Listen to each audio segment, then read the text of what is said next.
Good afternoon.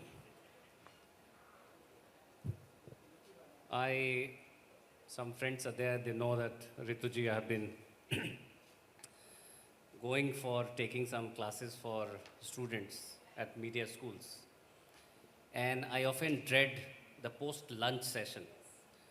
So when Parul messaged this morning that your session is immediately after the lunch, I got very scared, because this is the time to catch a wink or two, and so, but I know there are some vibrant people like my friend Tehseen around in the hall, so she will make sure that. All right. Thank you, Exchange for Media, for giving this opportunity to talk to a legend. Uh, and there couldn't have been a more opportune time to talk about crisis than what we witness around us for last 15 days or so. I think there has been two especially very significant developments that have saddened us all, that have perhaps potentially affected each one of us.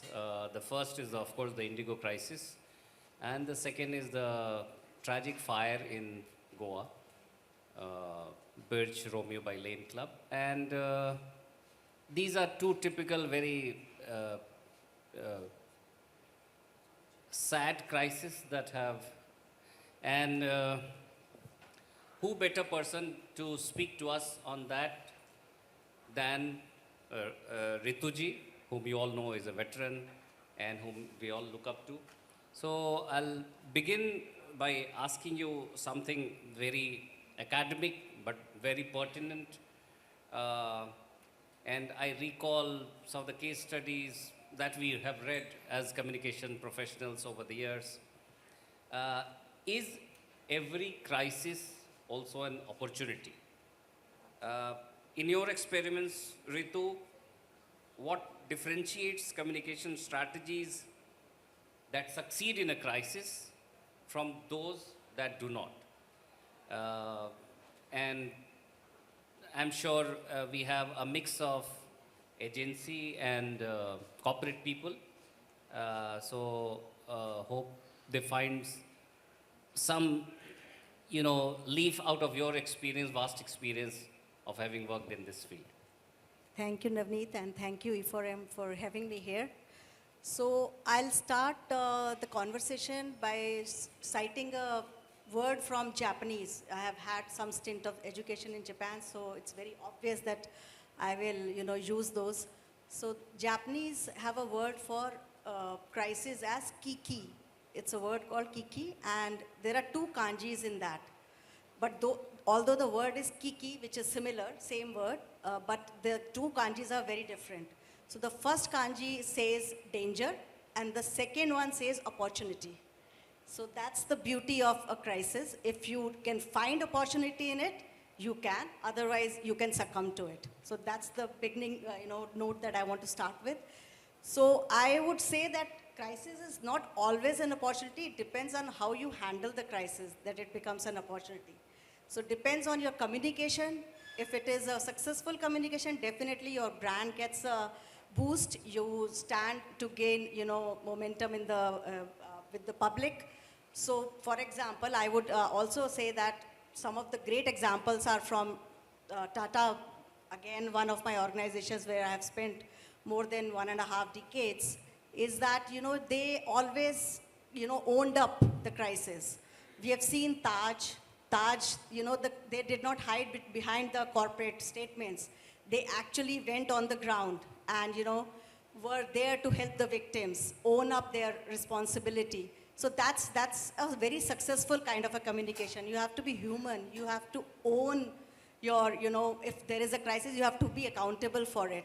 So that is one thing which I feel. Again, another one is that when Cyrus Mistry was ousted by the board of directors, that time also, although Ratan Tata had retired, he again stepped in as an interim chairman to support the group for stability. So these are the examples where we see that, it does become an opportunity, that crisis does become an opportunity for brand building, for, being the brand for the public, for the people, for the country, for the government. But then we also have the crisis, which we, as you rightly said, recently which definitely is a failure. So there, I would not say that it can be an opportunity. So it depends how you handle a crisis. It becomes an opportunity or it becomes a failure. Right. At least for so the takeaways, each one of us contribute to corporate and communication sector in some ways, you know. So what you're implying is that if handled well, I think there could be potential that it becomes an opportunity. I'm reminded of two distinct cases. You know, the first, I am reminded of the Deepwater Horizon spill by the BP, where the CEO, I think Tony Hayward, went on going some rampaging kind of statements, and that cost him very, very dearly. So implying thereby that not all crises is that you should jump, you know, start jumping and trying to contain you do further damage. There was this another similar crisis where Samsung Galaxy Note 7 batteries exploded mid-year. And then what did Samsung do? No big splash, no big statement. I think they grounded, you know, planes and refunded globally in 24 hours. And as a result, I think there was a lot of positive traction about Samsung. So I think each one of us has a lesson to learn. Indigo certainly is a big case in front of each one of us. Still, we find that there is a tentativeness in the way it is being handled. That is my perception. I may be wrong. Coming to the next question, Ritu, I think you talked about how decisive transparency shape successful crisis communication. I'll get a little personal because I'm aware in your own journey, whether navigating a complex workplace challenge or facing profound personal loss during the COVID, what leadership lessons did you carry into your professional life as to the nature of the crisis that you faced personally? So, Navneet, my leadership was not tested in the boardrooms or in the war rooms. It was actually tested by my life, my journey. So, at my workplace, I faced a very bad case of harassment, and that too at a time when there was no law for that. So I did not know how to handle. There was nobody to tell me, you know, how to take it forward. But something in me told me that I have to stand up and, you know, voice it. I cannot be, you know, quiet about it. My silence will be taken as norm. And that is what is very important, actually. So I actually did stand. I was totally isolated in my system. I was fighting a system, but I was still standing my ground because I knew how to document the facts, how to, you know, navigate those, you know, complicated situations in the investigations. And this all built my resilience, actually. So what I say is that crisis is not necessary. I mean, these lessons you can translate into your organization, and these are the lessons which you learn every day. And then I also lost my life partner of 35 years to COVID. So that was another crisis that I faced personally. And that grief, that, you know, took me to, you know, make it as a purposeful direction, in a purposeful direction. So I decided to take this forward as a purpose and not just, you know, get, drown in grief and just not go anywhere. So that's what I'm saying. When you face a challenge, a crisis, you have to navigate it in such a way that you understand the pros and cons, and you understand, you have to be human at the end of the day. Actually, that is most important. You have to be human and true to your own voice. That I feel has helped me all my life in my professional and personal journey. Yeah, my father, who is going to be 90 very soon, is very fond of saying one thing that yesterday night also he was telling me that he knows the kind of trajectory that we deal in. I run an agency called Grey Matters Communications. Naturally, there are ups and downs. And he keeps saying that, failures are the pillars of success. and or challenges or like yours are the pillars of success. So give us the solid foundation, give us the resilience, and he recalls Amitabh Bachchan, Harvansh Rai Bachchan's जो मन का हो वो अच्छा, जो ना हो और भी अच्छा. I just add one more thing, profound saying from our scriptures is Aham Brahmasmi. So you have to look within and believe in yourself. And that is what works in every situation, be it corporate, be it personal, it always works. Often, Ritu, we see that crisis is, while it is very common, it is becoming very common, especially the kind of milieu that we live in, social media, digital media, influencers of all kinds, and the speed with which an issue can, catch fire, go viral, and so on and so forth. But still, I find that the ability of organizations to integrate as one of the key strategic imperative is not becoming a habit of sorts. How do you look like at crisis now? We are going to go into 2026.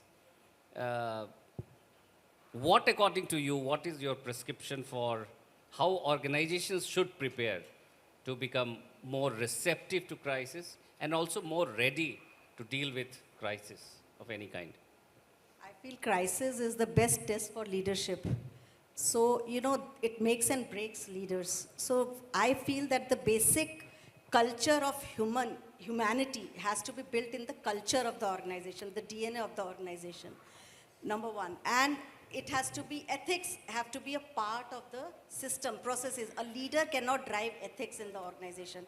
It has to be process driven. So all processes have to be weaved into ethical processes, and then only we can have, a complete structure or framework of, handling such issues when it happens in the future. And definitely, transparency and integrity goes without saying. I mean, if an organization is driven by transparency and integrity, I don't think we have any challenges in the future also to handle the crisis. Correct. I think there is a lot of talk of AI and various other tools and technologies when it comes to dealing with crisis. In our agency at Grey Matters Communications, we have a crisis almost every other day because we specialize in policy advocacy, public affairs. And there is a crisis, so at times it could be to do with, a negative reportage, unsubstantiated reports on violent gas sector or some farmers making issue in agriculture sector, in industrial gases sector. So these are the kind of, or in education.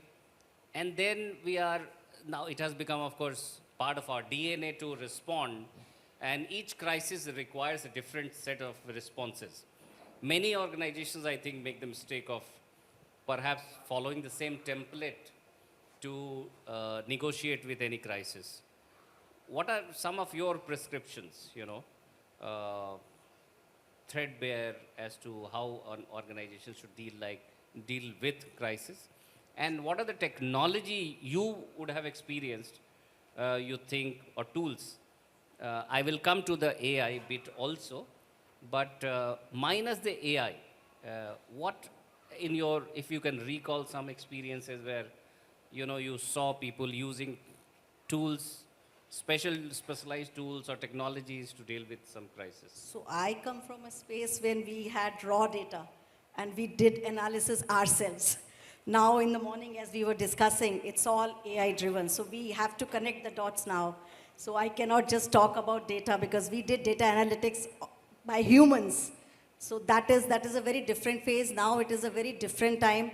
We get all, things done, but as rightly said in the morning also, that human wisdom has to be attached to it. We cannot use AI you have to just treat it as one of your employees, one of your team members, delegate the work, but then use your own wisdom to, finally decide the way forward. So you cannot, for example, in telecom, today when there are outages, we have chatbots, we have IVRs, automated IVRs to handle customer crisis. In those days, we had people. We had to train those people how to handle the outages, and there were many, absolutely many, not anymore. So these things have evolved over the time. So we have to use, with wisdom, the AI tools, but we have to also remain human at the end of the day. Yeah, to which I say that BI should always precede AI. BI stands for basic intelligence and human intelligence. I think uh, while people of our age, certainly don't buy AI too much, the youngsters, my colleague Divyan sitting there, they would be very gung-ho about some of the AI tools. I think it has to be a blend of both. Any other experience you would like to share from your vast career, which you think would be helpful for the audience, for our, audience here, and those who will be watching you on the YouTube and other platforms? So, if I go back, I have spent a lot of time in telecom, and telecom, I mean, had been a industry full of crisis initially. So, how we handled the crisis between the customer, the regulator, the government, and public at large was basically to listen to everybody. So you have to first listen carefully. You have to gather data, and then you have to take decisions. For example, in telemarketing, we had a lot of challenges because telemarketers industry was all riding on telecom. But at the same time, it was also, unsolicited. So those kind of challenges, then you have to, put together the thoughts of how to balance the industry and the, being incorrect or incompliant and, take out a policy. So these are the, lessons that we learn on, on the ground, hands-on, while you are in the situation and gather from that situation. So there is no one size fits all. Sadly, AI has made that, thing very common for us, that one size fits all. You feed the question and then you get the answer, and probably all of us will get the similar answers unless we are very smart at prompting. So I feel that things have changed, and we have to still use our, human wisdom. We have to still have ethics and humanness while taking any decisions to manage crisis, even if we are using AI tools to handle it. Absolutely. Nothing to beat human intelligence. And just to recall a recent example without quoting the name of the client, there was this in one of the northeastern states, I think there was a misreporting of an incident. And as is the habit these days, my young colleagues hopped onto the Grok and ChatGPT and wanted to find out. I told them that please identify which are the villages around, that oil drilling site that are, claiming to be affected. That this activist is claiming to be affected in, as I said, one of the northeastern states. And they went to Grok, they went to ChatGPT and some other tools I am not even aware. And then I told them that comes it, there is, flaunting my PhD from JNU, I said, nothing can beat human intelligence. And I did manage to give them some amount of information that they wouldn't have got otherwise. But not to dismiss that what they found was entirely useless. So I think at the end of the day, Anup bhai, we need to blend these two in crisis management. I am not too sure he's a veteran. Anup, is it okay if I allow some questions in a fireside chat? Do you also allow questions depending on? We have 6 minutes or so. We are ahead of time. Is it? 6 minutes is a lot of time to ask a few questions and to Yeah. answer them.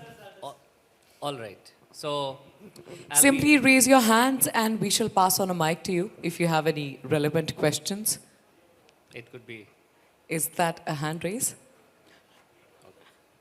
Yes. It could be a comment also. We would like to learn from the wealth of experience that this room has. It's actually a comment or a remark that I'm going to make. This is Sensei Raj from Vision India 2032. I was actually putting together. Can you, I can't. Sorry? थोड़ा सा नजदीक mic. हाँ. Yeah, can you hear me better now? Ji, ji. All right, thank you. Sensei Raj, founder Vision India 2032, which is a capacity development nation building movement.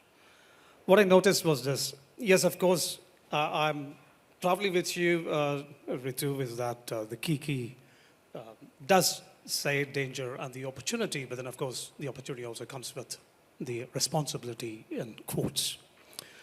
The civilization is the micro expression of individual consciousness.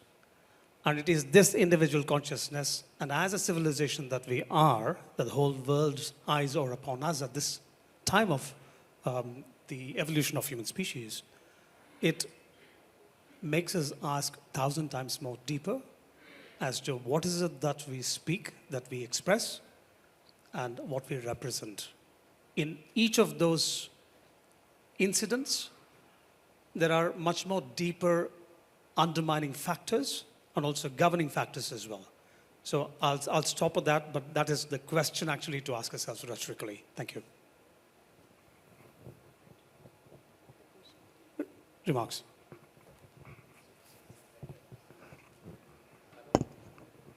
Anup is a veteran. I would like to hear his views also on crisis management. He has managed quite a few.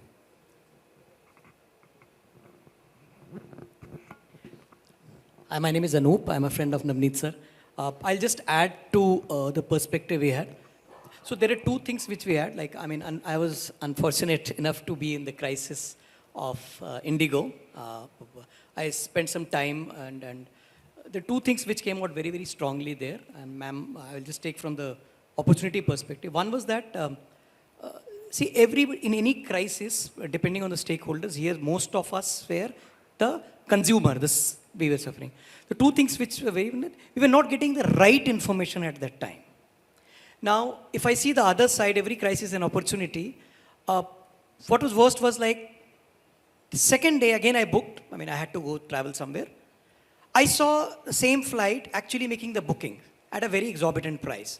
So, whether it was a technical glitch in terms of the opening still the OTA, on-time travel, whatever app, but the people, they just felt that, why didn't you inform us? Because crises can happen.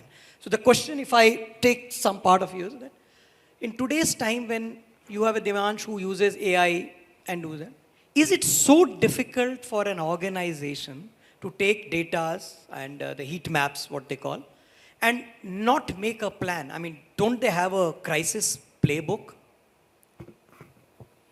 Yeah, I think very essential for everyone to have a crisis playbook. I was referring to this earlier on. For instance, if you're bringing a global star to a city of where every other person breathes football, you better have a plan in place for a potential crisis. We call it scenario building, you know. Why don't you have some of these things? I was reading in the Times of India today as to how every time there is a VIP in Delhi and there is movement around Rajghat because it is, you know, ritualistic, ceremonial for each visiting head of state to go and offer their, you know, obeisance to Bapu, how it becomes a travel nightmare for thousands of people. And why is not there has been a system devised? Perhaps they did an experiment during Vladimir Putin's visit, and that they are saying is going to become the template, you know, how now to not to disrupt. Absolutely, each one of us, you know, an agency, last 1 minute, I would want Divyans to also reflect. He has dealt with many crises, you know, in the agriculture sector, and without, of course, naming anyone, if you can share some of your experience and how, because speed is of essence also in the crisis. I think speed is of, and clarity and, you know, yeah. Just want to add what Anup just said. Yeah. Can I just Yeah, add? yeah, Ritu. Like, yes, rightly so that we do have AI data, but that wisdom has to come from humans, and that analysis, that framework is still to be done.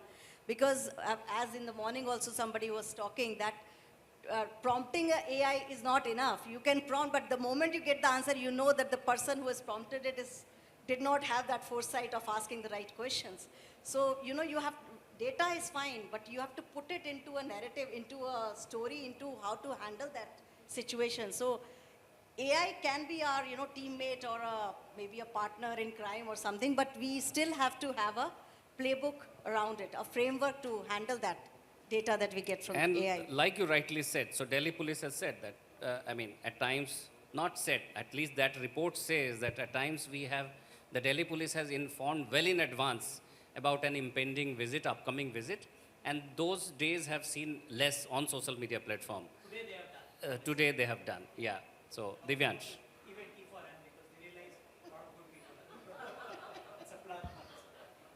Divyansh. Yeah, so hi, my name is Divyansh. I work at Grey Matters. I'm a colleague of Dr. Anand. I'll just take the last 10 seconds to say we see multiple kind of crisis, particularly in the agriculture sector. And what we have experimented and seen quite successful is to address the elephant in the room, but also have a distinction and also see where there is wisdom in being silent. So I think that is something we must look at. Thank you. Thank you all very much. Thank you, Parul, for giving this opportunity. Ideally, this can go on for a full day session. The crisis is a very fascinating Yes. subject, interesting as well. And thank you, the MC, as always, good to see you.